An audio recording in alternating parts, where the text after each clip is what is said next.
할렐루야. 오늘 사무엘상 25장 가능하면 전체를 한번 살피도록 하겠습니다.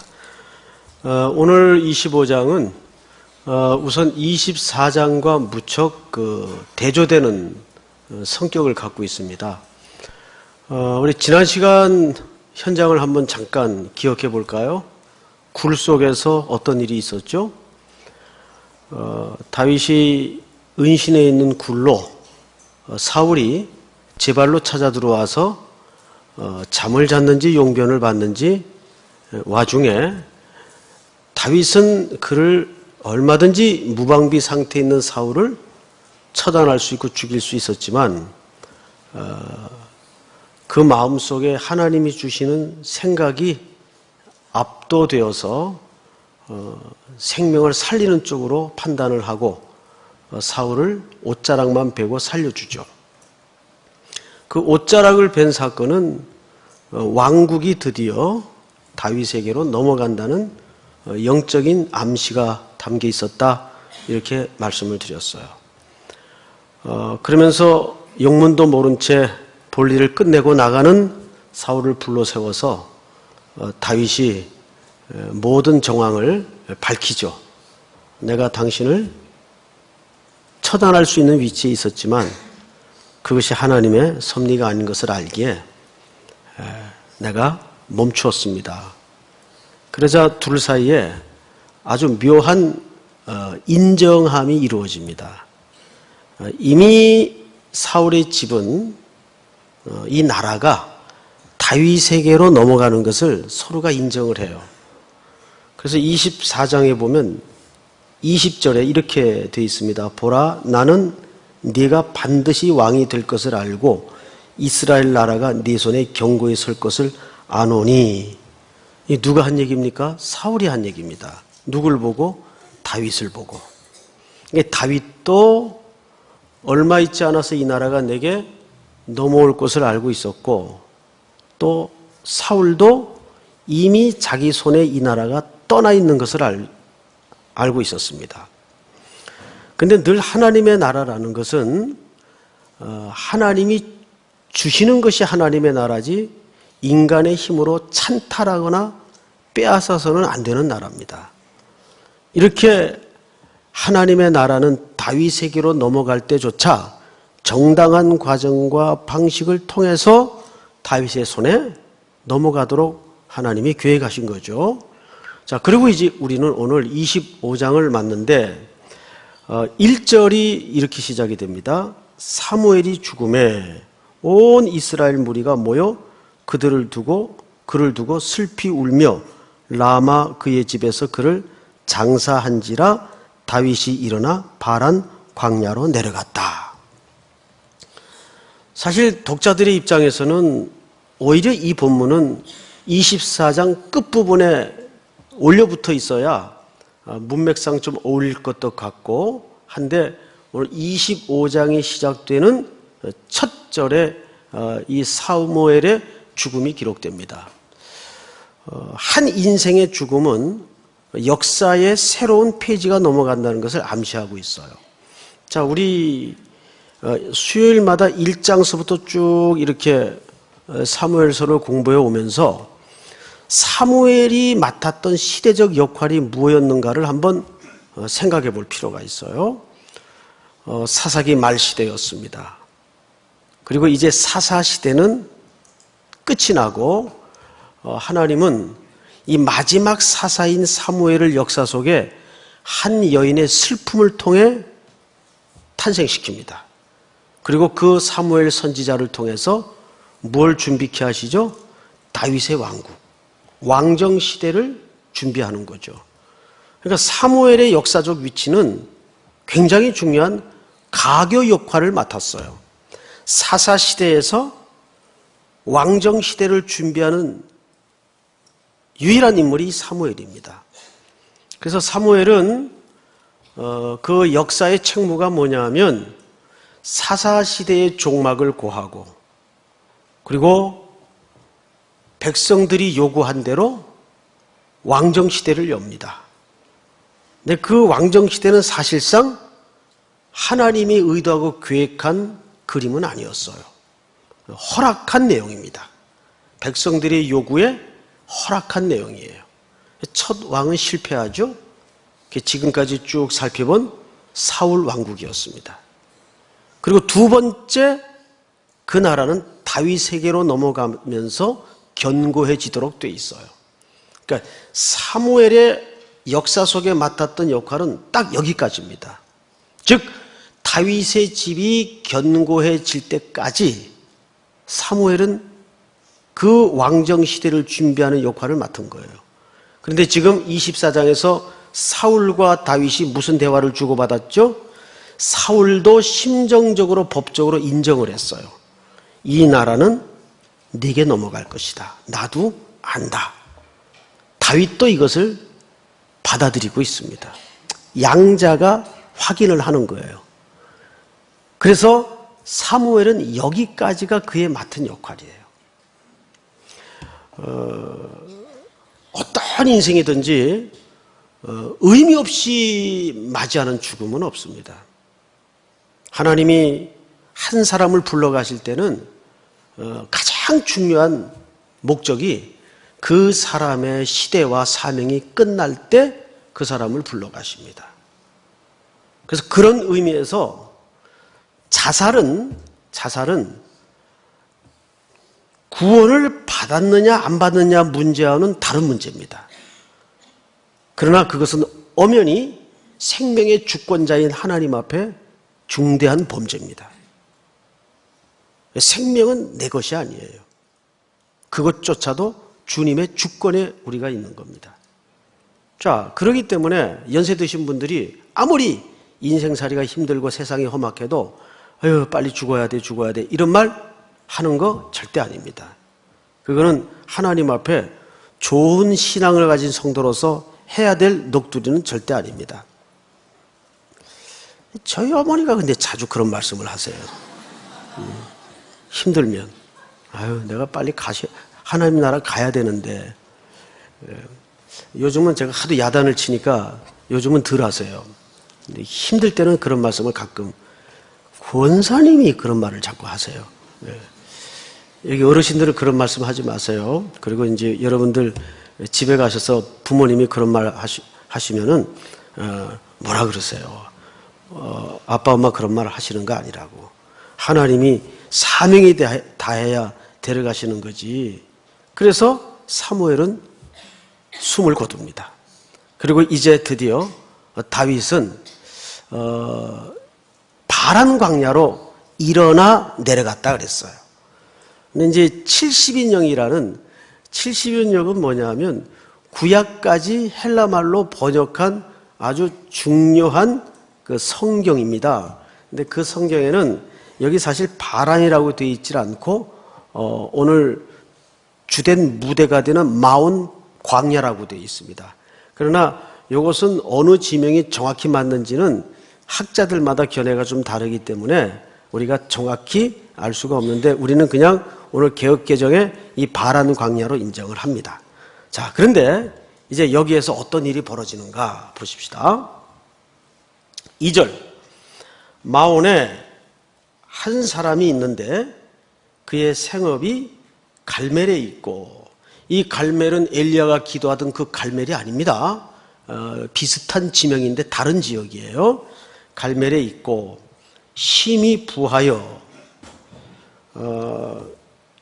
참 한 사람을 묘사할 때 말이죠. 그 사람의 인격의 총체적 아이콘인 이름이 먼저 등장을 하지 않고 부자가 있었는데 이렇게 등장을 하는 것은 그 사람의 인격적인 측면보다는 부자가 그 사람의 인생의 아이콘이 되어 있었다 그 말이에요.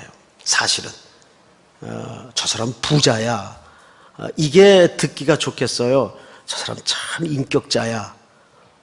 어느 쪽이 듣기가 즐거울까요? 말로는 후자라 그러시겠지만 속으로는 앞에 이야기도 좀 듣고 살았으면 좋겠다. 그런 분들도 있을 수 있겠죠. 어쨌든 여기에 지금 등장하는 인물은 삼각구도로 이해를 해야 됩니다. 오늘 등장인물은 사실상 세 사람이에요. 근데 주된 상대가 나발이라는 사람과 다윗입니다. 그리고 아비가일이라는 나발의 아내는 사실상 주변 인물이에요. 이제 그런 삼각구도로 오늘 스토리가 이제 얼개가 이렇게 엮어서 교차되어서 등장을 합니다. 자, 2절을 한번 보십시다. 어느 정도 부자인가 하면 양이 3,000마리요 염소가 1,000마리이며 그가 갈멜에서 그의 양털을 깎고 있었으니, 여러분 히브리 사람들이 양털을 깎을 때는 축제의 날입니다. 그러니까 농사의 한 절기가 지날 때 일정한 텀이 있어요. 양털 깎는 것도 아무데나 수시로 깎는 게 아니고 이게 이제 축제입니다, 하나의. 그러니까 이때는 마을에 불황하나 거지나 이런 사람들이 와서 다 같이 그 축제에 참여하고 먹도록 돼 있고, 또 무엇보다도 히브리 사람들은 지나가는 객이나 나그네를 절대 그냥 보내지 않도록 돼 있습니다. 그래서 이들이 중요하게 여기는 게 성결법하고 식사법하고 나그네 환대법이에요. 이것은 성경에 아주 일관되게 중요한 구속의 상징이 담겨진 그림으로 등장을 하죠. 자, 이렇게 해서 이 부자가 이제 양털을 깎는 축제의 기간이 되었어요. 이때 3절. 그 사람의 이름이 누굽니까? 이름이 뒤에 나오죠. 나발. 자, 나발이라는 이름은 놀랍게도 어리석은 자라는 의미예요. 어리석은 자. 뭔 이름을 이렇게 만들었는지 모르겠어요. 나발이요. 그래서 우리 조상들이 옛날에 개나발 같은 소리 하지 마 그랬는지도 모르겠어요. 굉장히 우리 민족이 일찍이 영성이 있었던 것 같아요. 어쨌든 이건 조크입니다. 또 크게 고개를 끄덕이는 분들은 좀 위험해요. 나발이요. 그의 아내의 이름은 누굽니까? 아비가일이라. 그 여자는 청명하고 용모가 아름다우나 남자는 완고하고 행실이 악하며 그는 갈렙 족속이었더라. 4절을 한번 같이 읽을까요? 시작. 다윗이 나발이 자기 양털 깎는 다음을 광야에서 들은지라. 그 근처에 은신해 있던 다윗과 그의 일행들이 이 부잣집에 축제 날이 되어서 양털을 깎는다는 소리를 들었던 것 같아요. 그래서 소년 10명을 보냅니다. 자, 5절을 보십시다. 다윗이 이에 소년 10명을 보내며 그 소년들에게 이르되 너희는 갈멜로 올라가 나발에게 이르러 내 이름으로 그에게 문안하고 그 부하게 사는 자에게 이르기를 너는 평강하라, 네 집도 평강하라, 네 소유의 모든 것도 평강하라.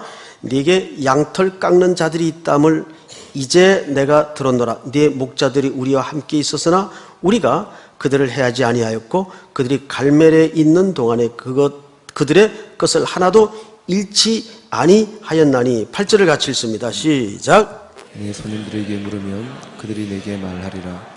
그런즉 내 소년들이 내게 은혜를 얻게 하라. 우리가 좋은 날에 왔은즉 내 손에 있는 대로 내 종들과 내 아들 다윗에게 주기를 원하노라 하더라 하라. 자, 이게 이제 글자를 읽으면 이게 무슨 소리인지 잘 이해가 안 돼요. 이게 무슨 얘기냐면 다윗이 광야를 이리저리 유리방황하면서 그가 지금 거느린 남정 식구만 600명이에요. 이 작은 식솔이 아니죠. 그러니까 줄 잡아 그를 따르는 자들이 그 이상 되었을 겁니다. 그러면 다윗은 그들의 입을 책임진 리더인데 리더의 제일 중요한 역할이 뭐예요? 예? 리더의 제일 중요한 역할은 먹여야 돼요. 먹여야 돼요. 그것이 리더의 제일 중요한 책임입니다. 이것은 우리 목회자들에게도 깊은 적용거리입니다. 목사의 제일 중요한 책임은 양떼들에게 영혼의 양식을 잘 먹여야 돼요. 그래서 늘 우리 진장님들에게도 강조하는 게 뭐냐 하면 목사들이 간사나 리더들에게 영혼의 양식을 정기적으로 공급하지 않으면 그건 진정한 의미에서 목자가 아니다.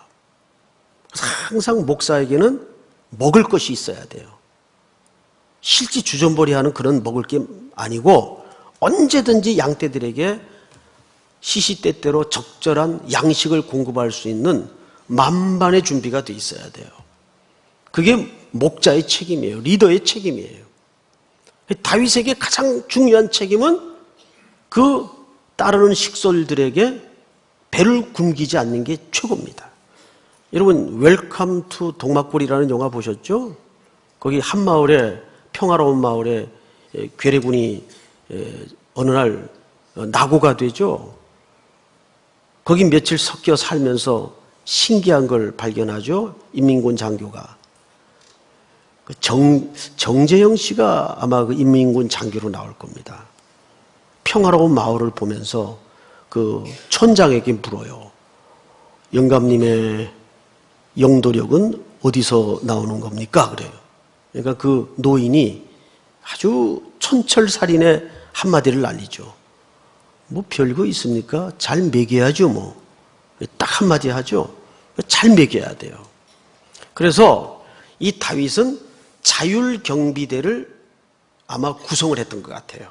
해서 그 인근에 사는 주민들, 또 이렇게 목장, 또 농사 짓는 사람들, 이런 사람들이 강도 때나 광야는 위험하잖아요. 위험한 사람들이 많이 쓸려 몰려다닙니다. 그래서 그들의 양떼와 소떼와 목자들을, 재산들을 보호해주는 역할을 했던 것 같아요. 그리고 이제 그들에게서 공개를 받아가면서 그 식솔들을 먹였던 것 같습니다. 그래서 이 부잣집에 잔칫날이 되었다 그러니까 소년 10명을 보내서 10명쯤 보내야 수백 명 먹을 양식을 가지고 올 거 아닙니까? 보내서 아마 양식을 구했던 것 같아요. 그러면 당연히 그것은 줘야 되는 겁니다. 자, 그런데 구절을 보세요. 다윗의 소년들이 가서 다윗의 이름으로 이 모든 말을 나발에게 말하기를 마침에 나발이 다윗의 사환들에게 대답하여 이르되 다윗은 누구며 이새의 아들은 누구냐? 자, 저를 볼까요? 이 나발이 다윗을 몰랐나요? 아닙니다. 이건 알고 한 말입니다. 근데 왜 이런 식의 이야기를 했을까요? 사실은 이건 영적인 그림이 담겨져 있어요. 오늘 이 본문에서는 절대 부부의 윤리나 이런 시각에서 본문을 보면 해석이 헝클어집니다. 나발은 다윗의 영적인 리더십을 인정하지 않는 겁니다. 다윗이 누구야? 이새의 아들이 뭐야? 나 몰라 그런 사람. 이런 거죠. 북경 올림픽 때 야구에서 우리가 최초로 금메달을 땄죠. 아시안게임 말고 북경에서 올림픽 할 때. 그때 아마 8전 전승인가 9전 전승을 했을 거예요. 미국도 참석을 했고 쿠바도 야구 강국들이 다 참여를 했어요. 일본도 물론 참여를 했고 전부 베스트를 꾸려가지고 야구에 올인을 했습니다. 우리나라도 마찬가지고. 근데 항상 일본과 우리는 미묘한 그런 역사적 감정 때문에 항상 긴장 관계가 있단 말이에요. 우리 기자들이 일본 감독이 그 당시 누구였는가 하면 유명한 호시노 감독이라고 있었습니다. 호시노. 별걸 다 기억하죠? 인터뷰를 했어요.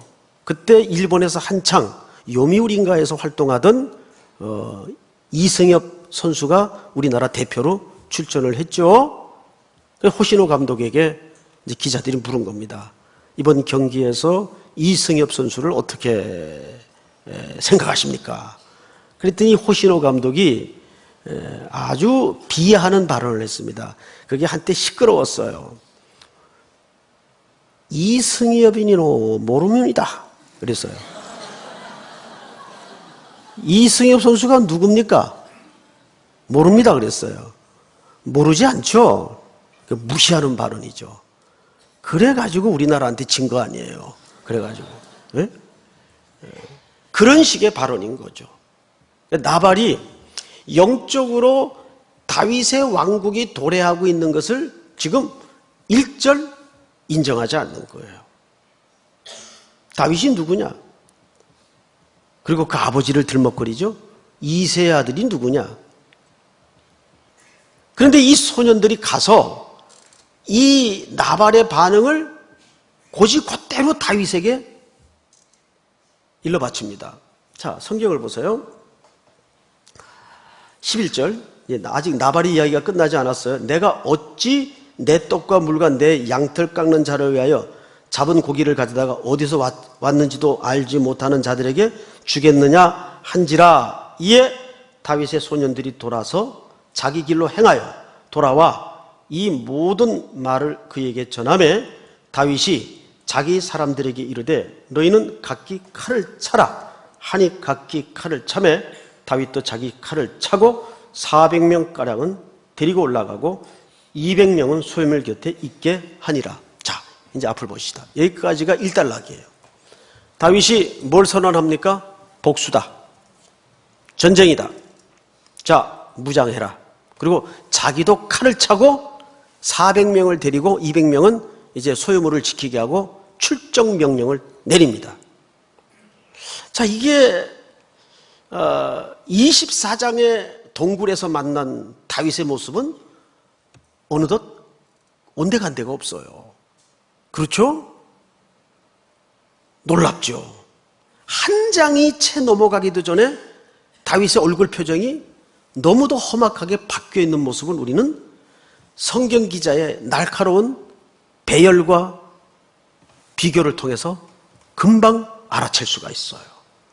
동굴 안에서 다윗은 굉장히 그 하나님의 음성과 하나님의 약속에 순종할 줄 알았던, 하나님의 시간에 섭리에 순종할 줄 알았던 성령에 붙들려 있는 모습이었어요. 그런데 그것은 자기 목숨이 왔다 갔다 할 수도 있는 문제인데도 불구하고 그 사울을 그 자리에서 놓아주었을 경우엔 자기에게 돌아올 또 다른 위험이 뻔히 보이는데도 불구하고 성령의 음성에 순종할 줄 알았던 다윗이었어요. 그런데 지금은 뭘로 복수의 칼을 들고 얼굴이 변해 있습니까? 먹고 사는 새끼 밥 문제에 금방 돌변해 있어요.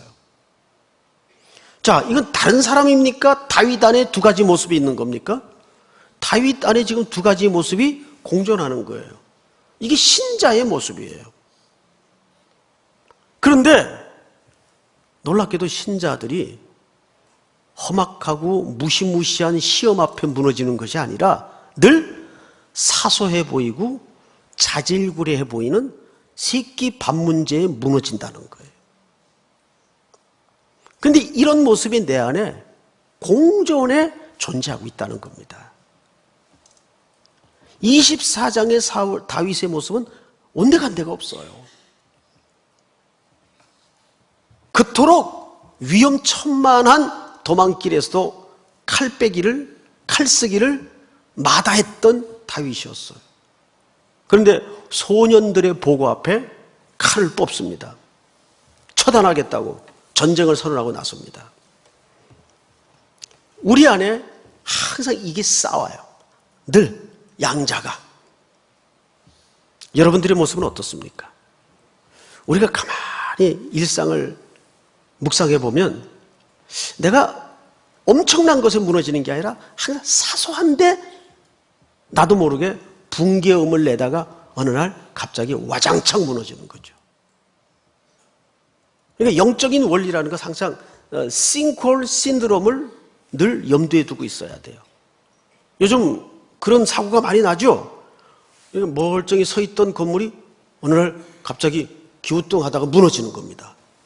그런데 그게 갑자기 무너지는 게 아니죠. 이미 보이지 않는 땅 밑에서는 계속 흙이 갉아먹어 가면서 이 건물 무너질 날짜만 잡고 있었어요. 이미 보이지 않는 곳에서 진행이 되고 있었던 겁니다. 영적인 문제도 마찬가지예요. 그래서 항상 우리가 내부의 적을 조심해야 돼요. 내 안에 이 두 개의 영역이 항상 공존한다는 거죠. 이게 시계추처럼 항상 싸워요. 왔다 갔다 해요. 성령 충만할 때는 이쪽으로 갔다가 덜 충만할 때는 또 별 오만 잡생각에 다 붙들려가지고 사소한 것에도 그렁거리고 약이 올라서 분노하고 그래요. 그런데 여기 뜻밖의 중재자를 만나게 됩니다. 그 인물이 오늘 사실상 주변 인물이지만 중요한 메시지를 안고 있는 아비가일이라는 어리석은 자의 나발의 아내입니다. 자, 이제 그 여인을 만나보십시다. 14절. 여러분, 하나 성경 어려울 거 없죠? 네, 너무 쉽게 지금 제가 설명을 하니까 전혀 어려울 게 없어요. 자, 14절. 하인들 가운데 하나가, 아마 이때 나발의 아내는 집에 없었던 모양이에요. 나발의 아내 아비가일에게 말하여 이르되 다윗이 우리 주인에게 문안하러 광야에서 전령들을 보냈거늘 주인이 그들을 뭐하였나이다? 모욕하였나이다. 정확하죠? 모욕한 겁니다, 다윗을. 그 나발의 종들도 이렇게 표현할 정도로 정확하게 지적합니다. 모욕하였나이다. 우리가 들에 있어 그들과 상종할 동안에 그 사람들이 우리를 매우 선대하였으므로 우리가 다치거나 이런 것이 없었으니, 무슨 얘기입니까? 우리가 양떼 소떼를 몰고 짐승들을 꼴을 먹이고 칠 때 그 다윗의 병사들이 우리를 보호해주고 우리를 선대했습니다. 그 얘기를 이제 아비가일에게 리포트하는 거예요. 16절. 우리가 양을 치는 동안에 그들이 우리와 함께 있어 밤낮 우리에게 뭐가 되어졌어요? 울타리가 되어졌단 말이에요. 담이 되어졌단 말이에요. 자, 17절 다 같이 시작. 그런즉 이제 당신은 어떻게 할지를 알아 생각하실지니 이는 다윗이 우리 주인과 주인의 온 집을 해하기로 결정하였음이니이다. 주인은 불량한 사람이라 더불어 말할 수 없나이다 하는지라. 네, 이 나발이라는 존재는 사실상 육적인 세력의 대표적인 사울의 계보를 잇는 인물이에요. 완고하고 행실이 악하다 그랬어요. 그러니까 다윗의 영적인 계열과는 항상 대척점에 서 있는 인물이에요. 자, 그래서 아비가일이 급하게 남편에게 일절 알리지 않고 무언가를 꾸밉니다. 18절. 아비가일이 급히 떡 200덩이와 포도주 2가죽 부대와 잡아서 요리한 양 5마리와 볶은 곡식 5세아와 건포도 100송이와 무화과 뭉치 200개를 가져다가, 이 손이 커요, 여자가.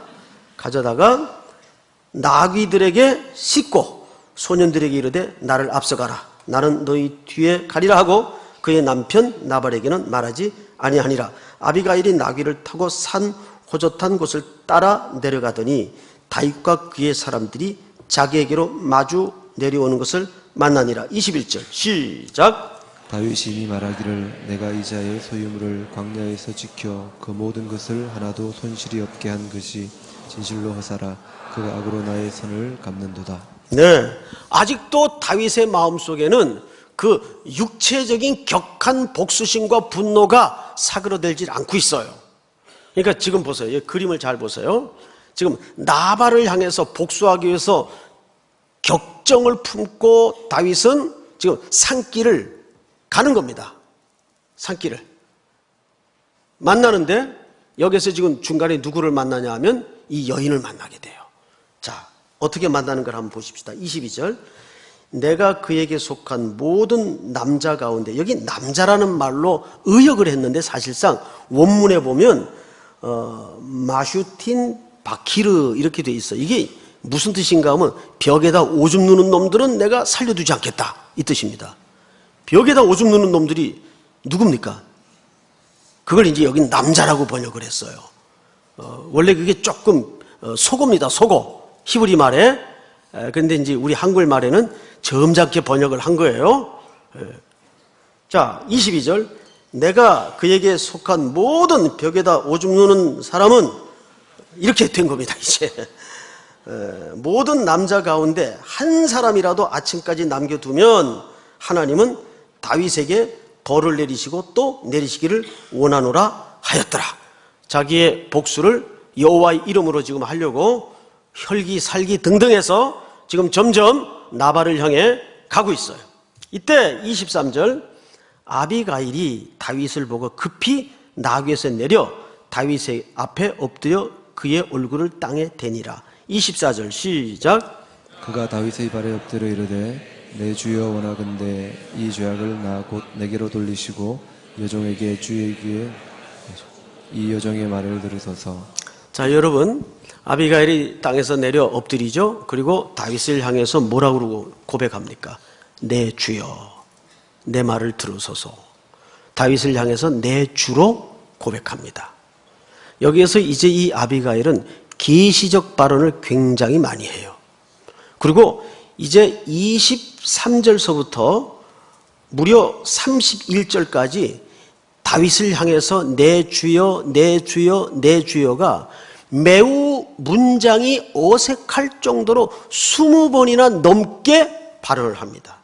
근데 그 발언 가운데 굉장히 무서운 발언이 하나 감춰져 있고 놀라운 발언이 하나 또 감춰져 있습니다. 이제 그 대목을 31절까지 저하고 여러분들이 교독을 좀 하겠습니다. 중간중간에 끊어서 또 설명을 드릴게요. 24절을 제가 먼저 읽습니다. 그가 다윗의 발에 엎드려 이르되 내 주여 원하건대 이 죄악을 나 곧 내게로 돌리시고 여종에게 주의 귀에 말하게 하시고 이 여종의 말을 들으소서. 시작. 원하옵나니 내 주는 이 불량한 사람 나발을 개의치 마옵소서. 그의 이름이 그에게 적당하니 그의 이름이 나발이라. 그는 미련한 자입니다. 여종은 내 주께서 보내신 소년들을 보지 못하였나이다. 자기 남편을 뭐라고 그러고 있죠? 이름대로 나발입니다. 그러니까 개의치 말아 주십시오. 이렇게 얘기를 하는 거예요. 자, 제가 읽겠습니다. 26절. 내 주여 여호와께서 살아계심을 두고 맹세하노니 내 주도 살아계시거니와 내 주의 손으로 피를 흘려 친히 보복하시는 일을 여호와께서 막으셨으니 내 주의 원수들과 내 주를 해하려 하는 자들은 누구와 같이 되기를, 나발과 같이 되기를 원하나이다. 여러분, 나발이 지금 현재 이 구절 현재 시점으로 시간상으로 죽었습니까? 살아있습니까? 아직 살아있어요. 그런데 여기 지금 아비가일이 피를 흘리는 자는, 보복을 하는 자는 누구와 같이 되기를 원하나이다? 나발과 같이 되기를 원하나이다.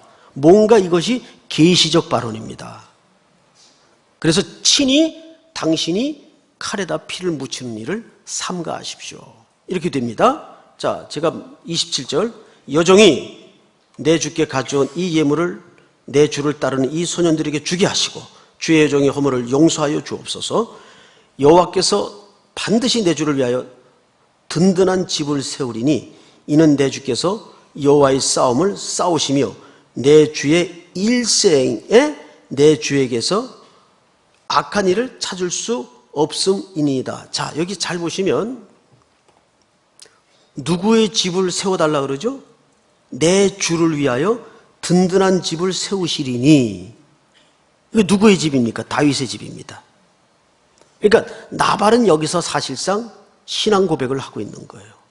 다윗의 집이 견고히 세워져야 그 다윗의 혈통을 통해서 누가 오시도록 되어 있습니까? 그리스도가 오시도록 되어 있어요. 그러니까 이것은 단순히 부부의 윤리로 볼 때는 말이 안 되는 지금 대화지만은 아비가일은 이 다윗 앞에 내 주로 고백하면서 내 주의 집은 누구의 집이라고요?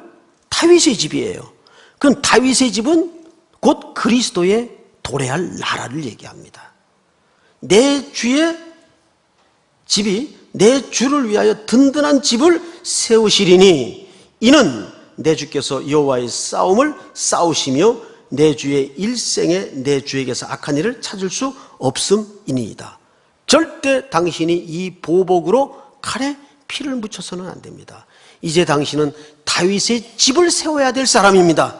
그래야 그 집을 통해서 흠없는 독생자 예수 그리스도가 메시아로 오셔야 하기 때문입니다. 이것을 아비가일의 입을 통해서 신앙 고백을 하게 하는 겁니다. 자, 그리고 나서 29절 다 같이 시작. 사람이 일어나서 내 주를 쫓아 내 주의 생명을 찾을지라도 내 주의 생명은 내 주의 하나님 여호와와 함께 생명 싸개 속에 쌓였을 것이요 내 주의 원수들의 생명은 물매로 던지듯 여호와께서 그것을 던지시리이다. 자, 여러분 이제 앞을 보십시오. 여기 두 종류의 도구가 등장을 해요. 생명싸개와 물맷돌이 등장을 합니다. 자, 재밌는 것은 생명싸개는 뭘 얘기하냐면 이런 거예요. 목동들이 양을 치러 돌아다닐 때 저녁이면 양을 헤아립니다. 이탈한 양은 없는가? 또라이 같은 양이 또 있어가지고 또 세진 않았나? 이렇게 양을 세는데 그때는 양 세는 셈법이 참 재밌었어요. 이런 그 보자기 같은 싸개에다가 돌을 하나씩 집어넣습니다. 하나, 둘, 하나, 이렇게 한 놈 한 놈씩. 그러면 그 보자기 안에 돌 수가 뭐가 됩니까? 양의 수가 되고 보자기 안에 들어가 있는 놈들은 생명이 보호된 양들이 되는 거예요. 그걸 뭐라 그러냐면 생명싸개라 그럽니다. 이게 생명싸개예요. 그러니까 앞으로 다윗은 사실상 다윗의 집을 통해서 모든 백성들이 구원을 받아야 돼요. 생명을 얻어야 돼요. 그것을 마치 여기에 무슨 싸개에 놓여 있는 것으로 묘사했습니까? 생명싸개에 놓여 있는 것으로 묘사를 한 거예요.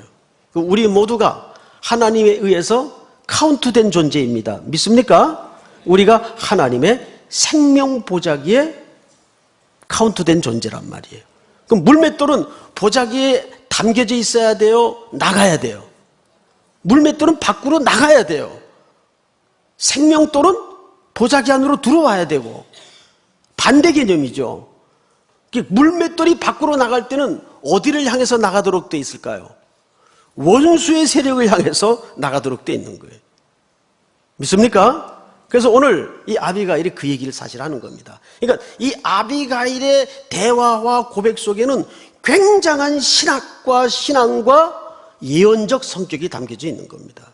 그래서 보실까요? 29절을 사람이 일어나서 내 주를 쫓아 내 주의 생명을 찾을지라도 내 주의 생명은 내 주의 하나님의 여호와와 함께 생명 싸개 속에 쌓였을 것이요 내 주의 원수들의 생명은 물매로 던지듯 여호와께서 그것을 던지시리이다. 자, 보세요. 그러면 지금 나발도 당신이 원수 갚으려고 보복의 혈기를 부리고 칼을 빼어들 필요 없다 그 말이에요. 누가 하신다는 얘기입니까? 하나님이 하시도록 내버려 두십시오 그 얘기예요. 근데 24장에서는 굴 속에서 다윗이 그런 모습이 있었어요. 그런데 채 한 장도 넘겨오지 않아서 다윗의 얼굴은 지금 울그락불그락 변해 있고 육의 세력에 짓눌려 있어요. 이 두 그림이 한 성도의 영혼 속에 공존할 수 있다는 게 문제예요. 자, 이때 이 아비가일의 중재를 통해서 계시적 음성을 통해서 다윗 속에 감추어지고 덮어져 있던 하나님의 본래의 아름다운 마음 있어요 없어요? 있단 말이에요. 그러니까 24장이 가능했던 거 아니겠어요? 그 마음이 되찾아지고 회복된다는 데 초점이 있는 거예요.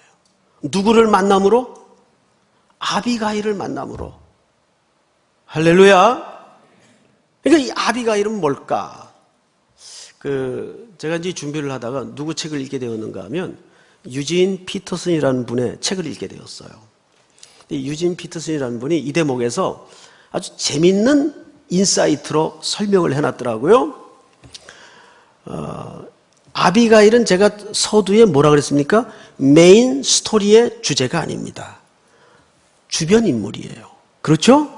그런데 그 주변 인물이지만 그 아비가일의 아름다운 모습과 다윗의 마음에 덮여져 있던 그 하나님이 원래 심어놓았던 약속의 모습과 만남이 이루어지고 부딪히면서 다윗의 마음속에 아비가일이 가졌던 아름다운 마음이 회복되는 거예요.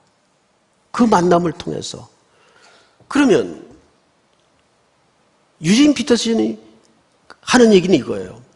우리에게 아비가일은 뭘까? 이것이 사람일 수도 있고 우리 주변에 널려져 있는 하나님의 일반 은총의 영역일 수도 있다는 거죠. 예를 들면 이런 거예요. 요즘같이 하늘이 얼마나 높고 아름답습니까? 그리고 길가의 계절의 변화에 따라 이미 이런 데는 코스모스가 피어서 하늘하늘거립니다. 또 이 도심의 생활에서 막 스트레스 받고 짓눌려서 살다 보면 답답해요. 그럼 조금만 우리가 교회로 나가도 이게 초록만 봐도 마음이 편안해지고 마음이 안정이 됩니다. 조금만 눈을 들어서 하늘을 봐도 마음이 차분해집니다. 에이, 내가 괜히 열냈구나. 별거 아닌 걸 가지고 회사 들어가서 내가 먼저 풀어야 되겠다. 이것이 우리 주변에 하나님이 이렇게 감추어 놓고 널려놓은 일반 은총의 모습들, 또 그렇게 막 열받아 가지고 에이 그러고 나왔다가 성실하게 거리에서 땀을 뻘뻘 흘리면서 살아가는 정직한 서민들의 그 깊게 패인 주름 속에 그 송글송글 맺힌 땀을 보면서 또 마음이 안정이 돼요. 이런 게 전부 뭘까요? 우리에게는 하나님이 본래부터 만들어 놓은 원래의 아름다움, 그것이 아비가일일 수가 있다 그 말이죠. 일반 은총의 원리. 또 우리가 그 역할을 할 수가 있는 거죠. 우리가 요즘 현대인들이 얼마나 스트레스가 많습니까? 그런데 최근에 건강심리학자인 어느 여성학자가 재밌는 그 연구를 하나 했어요. 사실 사람들이 스트레스 때문에 많이 병이 걸리고 죽는 줄 아는데 스트레스는 사람에게 오히려 건강에 좋은 도구가 될 수 있다는 거죠. 사람들이 스트레스 때문에 죽고 스트레스 때문에 병이 걸리는 게 아니라 스트레스가 우리 몸에 나쁘다는 믿음을 가지고 병이 걸리고 죽는데요. 뭔 소리인지 알겠죠? 예. 스트레스는 절대 나쁜 게 아니랍니다. 사람이 어느 정도 텐션이 있고 스트레스가 있어야 몸이 건강해진답니다. 근데 문제는 사람이 그 잘못된 선입관으로 회로가 만들어진 거예요. 스트레스는 나빠. 스트레스를 받으면 안 돼. 어떻게 스트레스를 안 받고 살아요? 어떻게? 에? 이 세상에서 뭔 재주로 스트레스를 안 받고 살아요? 그럴 자신 있는 사람 손 들어보세요. 없어요. 근데 제가 그분의 그 학자의 이야기를 듣다가 정말 그렇다. 스트레스 없는 세상은 없지. 그런데 그 스트레스가 우리를 병들게 만들고 우리의 건강을 해치고 요 잘못된 믿음 때문에 사람들이 더 골병을 드는 수도 있겠다. 그래서 여러분들 생각을 바꾸면 돼요. 그래서 그러면 스트레스가 오히려 여러분들을 강건케 하는 에너지가 될 수 있는 거예요. 이 갑자기 스트레스 얘기가 이제 나왔는데 어쨌든 우리는 아비가일이 되든지 주변에서 아비가일의 음성을 들어야 돼요. 우리의 모든 DNA와 세포를 열어서 우리 주변에 하나님이 많은 가지로 메시지화해서 들려주시는 음성이 분명히 있단 말이에요. 만약에 이 길거리 산속에서 만난 여인의 이 허접한 태도를 다윗이 뭐야 이거는 치워 하고 그냥 자기의 분노를 사귀지 못하고 계속 내달렸다면 나라는 빼앗을 수 있었겠지만 그것은 하나님의 나라의 속성은 아닙니다. 다윗의 집은 그렇게 세워져서는 안 돼요. 다윗의 집은 혈기와 육체적인 복수로 만들어지는 나라여서는 안 된다는 말이에요. 하나님이 주시는 순전한 나라요, 하나님의 은총의 나라로서 다윗의 나라는 세워져야 됩니다. 그것이 분명한 사울과 다른 나라여야 하기 때문입니다. 여기서 이렇게 아비가일은 매우 중요한 역할을 합니다. 그리고 다윗의 마음은 풀어집니다. 이렇게 얘기를 하죠. 자, 성경을 좀 보십시다. 30절, 여호와께서 내 주에게 대하여 하신 말씀대로 모든 선을 내 주에게 행하사 내 주를 이스라엘의 지도자로 세우실 때, 31절 다 같이 시작. 내 주께서 무죄한 피를 흘리셨다든지 내 주께서 친히 보복하셨다든지 함으로 말미암아 슬퍼하실 것도 없고 내 주의 마음에 걸리는 것도 없으리니 다만 여호와께서 내 주를 후대하실 때에 원하건대 내 주의 여종을 생각하소서 아니라. 정확하게 아비가일은 이 나라가 다윗의 나라로, 다윗의 집으로 견고히 세워질 것이고 넘어갈 것을 정확하게 암시하는 예언적 발언을 여기서 하고 있는 거예요. 당신의 나라가 임할 때 나를 기억해 주시옵소서, 이렇게 고백하는 거예요. 자, 그러자 32절, 다윗이 아비가일에게 이르되 오늘 너를 보내어 나를 영접하게 하신 이스라엘의 하나님 여호와를 찬송할지로다. 또 내 지혜를 칭찬할지며 또 네게 복이 있을지로다. 오늘 내가 피를 흘릴 것과 친히 복수하는 것을 네가 막았느니라. 나를 막아 너를 해하지 않게 하신 이스라엘의 하나님 여호와의 살아계심을 두고 맹세하노니 네가 급히 와서 나를 영접하지 아니하였다면 밝는 아침에는 과연 나발에게 한 남자도 남겨두지 아니하였으리라 하니라. 다윗이 그가 가져온 것을 그의 손에서 받고 그에게 이르되 네 집으로 평안히 올라가라. 내가 네 말을 듣고 네 청을 허락하노라. 그리고 이제 장면이 바뀝니다. 드디어 카메라 렌즈는 나발의 집으로 이제 조명을 합니다. 아내는 돌아와 보니 잔치가 벌어져 있어요. 그런데 이 잔치는 왕 같은 잔치를 벌여놨어요, 남편이. 이것이 세상 사는 사람들의 삶의 방식이에요. 내일 무슨 일이 일어날지 모르는, 매일 오늘의 하루의 일락을 위해서 온 인생을 투자하고 살아가는 패턴이 세상 사람들의 삶의 방식이에요. 이 집에서 어떤 일이 벌어지는가? 36절, 아비가일이 나발에게로 돌아오니 그가 왕의 잔치와 같은 잔치를 그의 집에 배설하고 크게 취하여 마음의 기뻐함으로 아비가일이 밝는 아침까지는 아무 말도 하지 아니하다가 37절 다 같이 시작. 아침에 나발이 포도주에서 깬 후에 그의 아내가 그에게 이 일을 말하며 그가 낙담하여 몸이 돌과 같이 되었더니. 낙담하여 풋노트에 보면 밑에 뭐라고 해석을 해놨어요? 마음이 죽어. 그때 이미 죽은 거예요. 어제 있었던 일을 남편에게 얘기합니다. 이런 일로 내가 당신을 향해서 칼을 들고 오는 다윗을 막았습니다. 그제서야 술에서 깨어 자기가 무슨 짓을 했는지를 깨닫게 되고 마음이 굳어버렸어요. 우린 이것을 의학용어로 심장마비라 그럽니다. 실제로 심장마비가 걸린 거예요. 그리고 보세요. 깬 후에 그의 아내가 그에게 이 일을 말하며 그가 낙담하여 몸이 돌같이 되었더니 한 열흘 후에 여호와께서 나발을 치심에 그가 죽으니라. 여러분, 결국 누가 심판하도록 맡긴 겁니까? 하나님이 심판하도록 맡긴 거예요. 이거를 다윗이 미리 제 실력으로, 제 혈기로 처단했다면 어떤 일이 벌어질 뻔했습니까? 그래서 우리가 제일 어려운 게 하나님의 시간을 기다리는 거예요. 여러분, 하나님이 심판하십니다. 믿습니까? 뭐 심판할 걸 믿으라니까 좀 그렇긴 한데 어쨌든 하나님은 정확하게 계산하시는 하나님이십니다. 그리고 더 중요한 것은 그분이 일하시도록 우리가 기다려야 돼요. 믿습니까? 그리고 나발은 죽습니다. 이 소식을 다윗이 듣게 되죠. 그리고 훗날 그 아내를 자기의 집에 영원히 아내로 맞이합니다. 그 장면을 보고 오늘 말씀을 좀 마치도록 하겠습니다. 41절 시작. 아비가일이 일어나 몸을 굽혀 얼굴을 땅에 대고 이르되 내 주의 여종은 내 주의 전령들의 발 씻길 종이니이다 하고.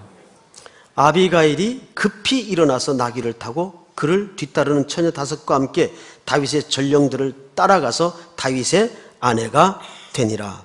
할렐루야. 이렇게 다윗의 집은 곧 이제 견고하게 세워져 갈 것입니다. 자, 우리는 오늘 이 본문을 통해서 한 두 가지 질문을 하고 마치도록 하겠습니다.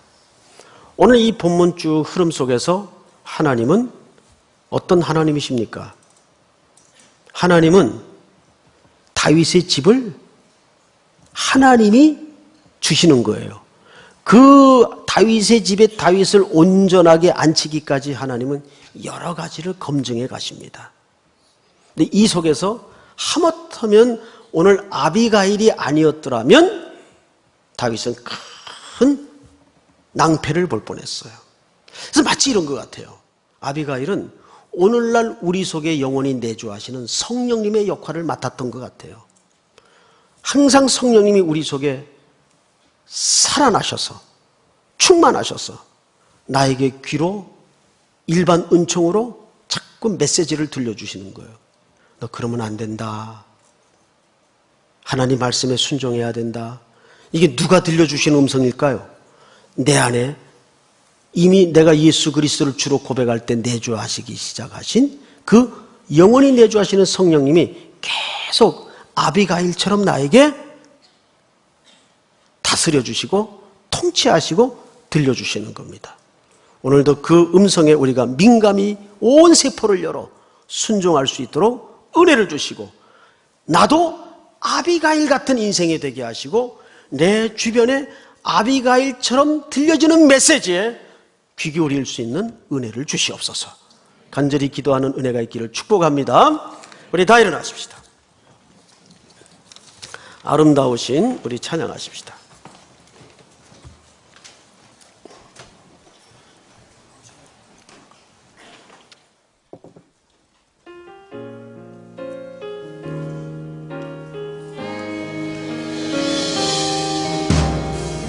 내 안에 주를 향한 이 노래 영원한 노래 있으니 날 향한 주님의 크신 사랑 영원히 찬양하리. 십자가 그 사랑 십자가 그 사랑 찬양하리. 날 구원하신 그 사랑 내 삶을 드려 찬양하리라. 놀라우신 주의 사랑 영원히 찬양하리라. 아름다우신 오 놀라우신 영원할 수 없는 사랑 오 위대하신 하나님의 사랑 영원히 찬양하리. 내 안에 주를 향한 이 노래 내 안에 주를 향한 이 노래 영원한 노래 있으니 날 향한 주님의 크신 사랑 영원히 찬양하리라.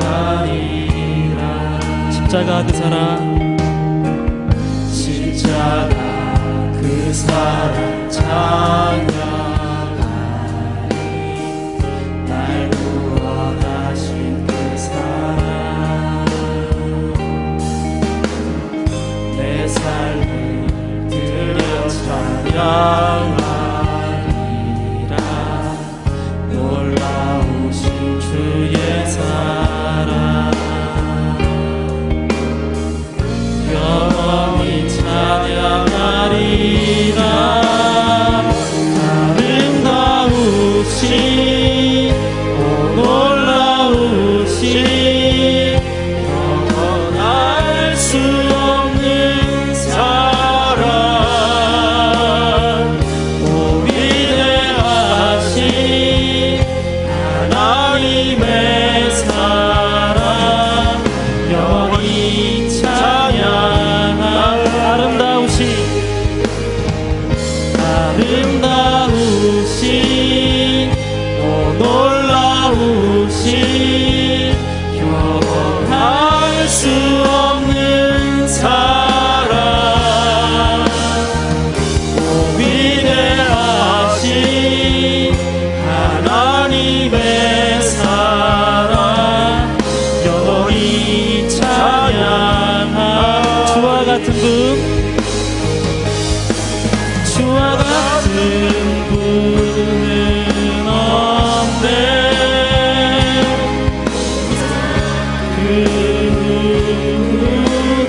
없네.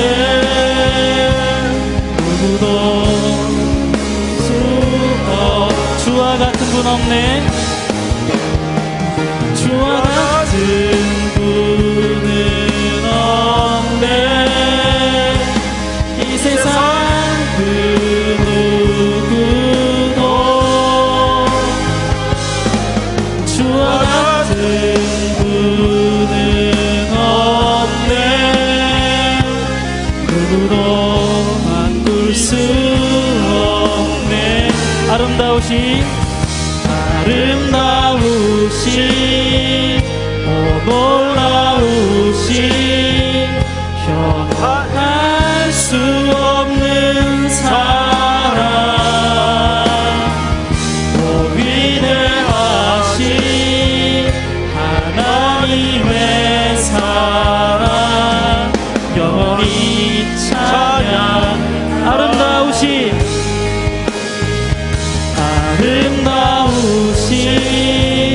오 놀라우신 경험할 수 없는 사랑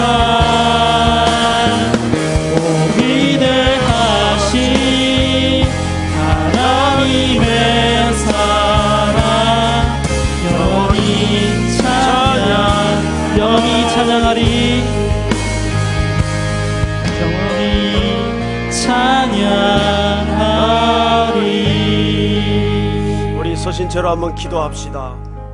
사랑하는 우리 성도 여러분, 오늘 주신 말씀을 곰곰이 기억하여 나에게 주시는 음성으로 들읍시다. 우리는 성령의 충만에 있다가도 사소한 것에 무너지는 내 모습을 항상 발견하게 됩니다. 그 약점이 늘 내 신앙의 발목을 붙들 때가 너무나 많습니다. 다시 한번 성령께서 내 마음속에 임재하셔 통치해 주시고 다스려 주시옵소서.